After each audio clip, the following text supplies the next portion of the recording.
Hey guys, thank you for watching the Slat Rock channel. If you're new here, don't forget to subscribe and hit that bell icon to get notified every time we post a new video. And if you've already done so, just make sure that it's still active.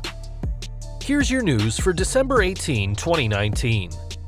We're kicking off with some news from WWE TLC, as one half of the women's tag team champions, Kairi Sane, got hurt bad.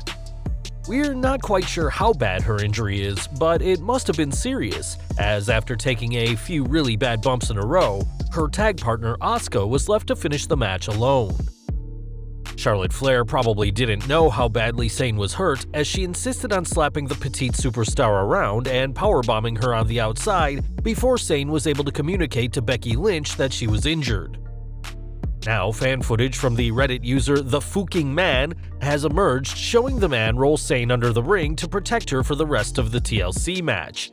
Though this wasn't shown on TV, and we shudder to think what could have happened if Lynch hadn't taken action.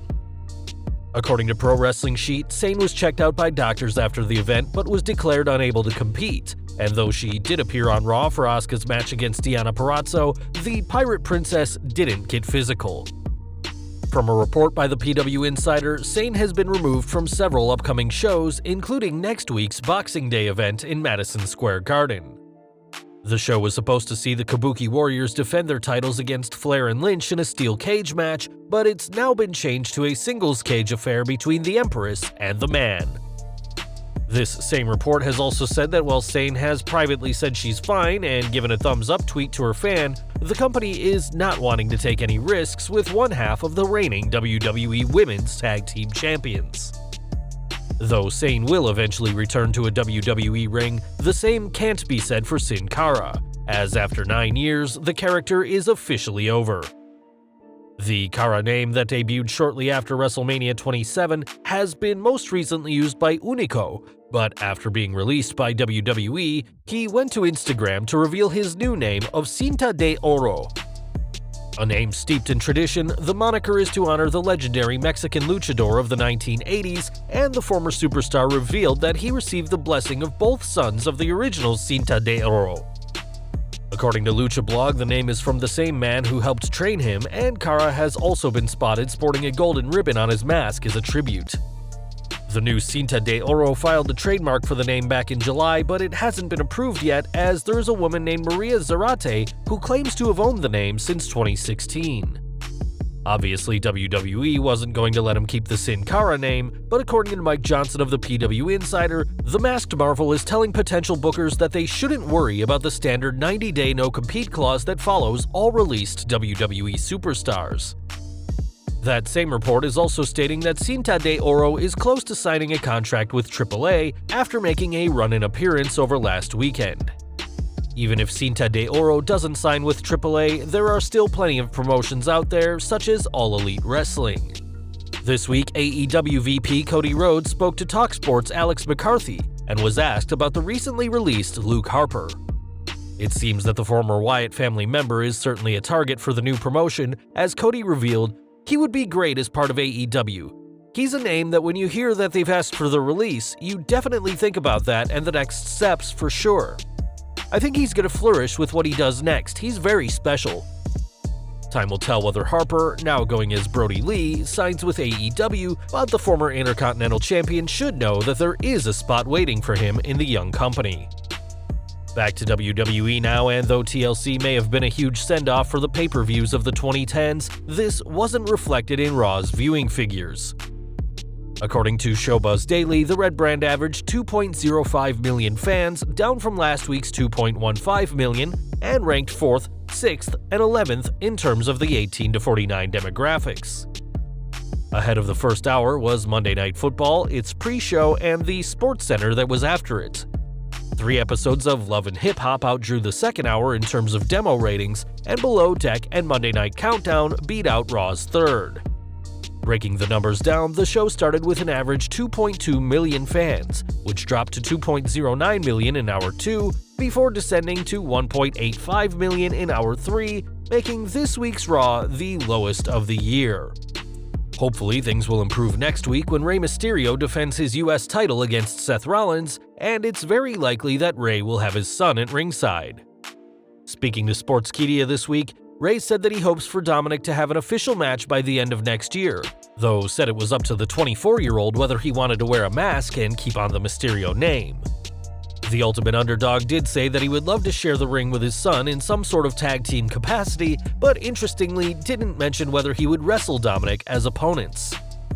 After so many years in the ring and various surgeries slowing him down, it's no secret that Mysterio is looking to wrap up his legendary career, and Ray has said that after sharing the ring with his son, he'll be able to retire peacefully. One thing that doesn't seem to be slowing down is the WWE's use of jobbers, as there has been an influx in enhancement talent in recent weeks. On this week's Raw, Asuka made quick work of Deonna Purrazzo, while next week's show will see Charlotte Flair beat Chelsea Green, and although both are signed by WWE, they haven't been pushed yet, so it's fine to beat them. Akira Tozawa, Noe Jose, and others have also been used in the role of enhancement wrestler, and Dave Meltzer addressed this on Wrestling Observer Radio, saying, "One of the things Paul Heyman is trying to do is get people wins. So they're doing a lot of these 1 and 2 minute matches to get over finishing moves and get people wins." Squash matches were a common thing at shows during the 70s, 80s, and 90s, but faded away during the Monday Night Wars when both WWF and WCW needed to put on competitive matches. The problem with competitive matches every week is that it's easier to burn through feuds, while squash matches allow certain wrestlers to get a better chance of becoming stars while allowing a slower burn between established opponents. It looks like this is what Paul Heyman is trying to accomplish as Raw Executive Director, and proof of this strategy is the Eric Rowan segments with his cage, which is reportedly doing good numbers in quarter-hour breakdowns. Vince McMahon is also reportedly a fan of the Rowan angle as well, so fans should expect a lot more jobbers to pay the price for their own curiosity, courtesy of the Colossal Superstar. Though Vince McMahon may be a fan of Rowan's storyline for the time being, one angle that hasn't been so well received is the love angle between Lana and Bobby Lashley. Not only lambasted by fans, this angle has some serious beef in WWE, as Corey Graves has shared his disdain for the angle, and now backstage interviewer Kayla Braxton is getting in on the action. On Twitter, Braxton said that she'd give up her entire WWE paycheck to have Lana and Lashley never be on TV together again, showing what is truly valuable to her. Braxton isn't alone in her opinion of the angle, which has been going on for a few months now, and the company recently divorced Lana and Rusev on TV, though they remain married in real life. At last weekend's TLC pay-per-view in Minneapolis, Lashley defeated Rusev in a tables match, and the next night on Raw, asked Lana to marry him.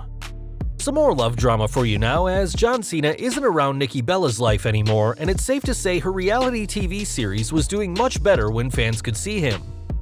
Speaking to Health magazine, the former Divas champion admitted that Cena didn't take a single paycheck from appearing on Total Bellas, as all he wanted to do was support his then-fiancée.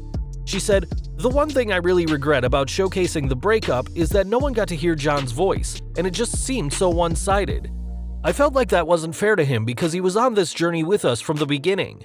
What people don't realize is that John never took one paycheck from Total Bellas. It was beautiful, he was fully there to support me. I'll never forget his support and his love. That's what made me sad. I don't want to say it became the Nikki show, but in a way it did because you didn't get to see John anymore." With his career in Hollywood taking off, including a role in DC's upcoming Suicide Squad movie, the 16-time world champion is being paid handsomely for his work, though it's nice to know that money isn't the only thing for Big Match John. And finally today we're ending with news from Lars Sullivan, whose momentum came to a screeching halt this year. After being built up and brought to the main roster after WrestleMania 35, Sullivan was slapped with a $100,000 fine for racist, sexist, and homophobic comments made on a message board both before and after signing with WWE, and has also been set back with a leg injury. Though the Freak recently uploaded a video of himself at the gym, that doesn't mean he's close to a return, as Fightful Select are reporting that Sullivan won't be back for a while. The report reads, "Despite Lars Sullivan being seen training, he's nowhere near a return, we're told. Internally, he's been listed as June 2020 as a return date. We've also heard that his recovery was going slower than originally expected as of a few months ago. It's no secret that in the past, men of Sullivan's size and physique would practically be guaranteed a big push, but it'll be interesting to see what WWE has in store for him when he makes his return." For now, Sullivan can only keep working to try and get back in the ring one day, though we'd recommend he stay away from any online message boards.